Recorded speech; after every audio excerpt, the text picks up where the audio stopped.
रिमझिमे धाराते।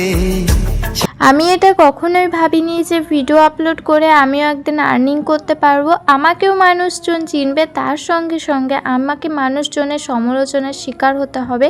তো চলো আজকে ভিডিওটা ছোট্ট একটু শেয়ার করছি, তোমরা যারা দেখছো কষ্ট করে একটু লাস্ট পর্যন্ত দেখে যেও, তার থেকে বেশি কিছু করতে হবে না। এইদিকে দেখো দুপুরবেলা একটু ঘুরে বেড়াচ্ছিলাম, আজকে প্রচুর ঝড় উঠেছে, বৃষ্টিও অনেক হয়েছে। তো এইদিকে আমার একটু টকটক কিছু খেতে ইচ্ছে হলো, কিন্তু বাড়িতে সেরকম কিছু ছিল না, তার জন্য এই যে আমটা দেখছো, আমটা খেতে বসেছি, মানে কাটছিলাম মাখা করব বলে। আর এই আমটা আমি নানি বাড়ি থেকে আসার দিন নিয়ে এসেছিলাম।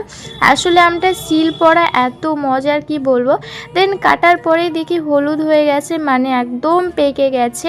তো এই আমটা এত মজা লাগছিল, ভাবলাম আর মানে লঙ্কা গুঁড়ো বা কোনো কিছু আর কি দিলাম না, তার উপরে হালকা একটু লবণ ছিটিয়ে দিয়েছি, কিন্তু লবণটা না দিলে যেন বেশি ভালো লাগতো।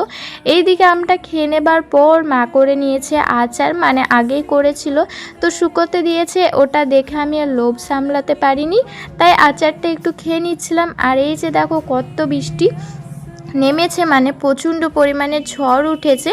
আর আমার না বৃষ্টি হওয়ার থেকে বৃষ্টি হওয়ার আগ মুহূর্তটা বেশ ভালো লাগে, এটা মনে হয় আমার বলে না সববারই ভালো লাগে। যাই হোক চলো, তোমাদের সঙ্গে আমি কিছু নিয়ে কথা বলছিলাম, তো সেটা আজকে শেয়ার করব।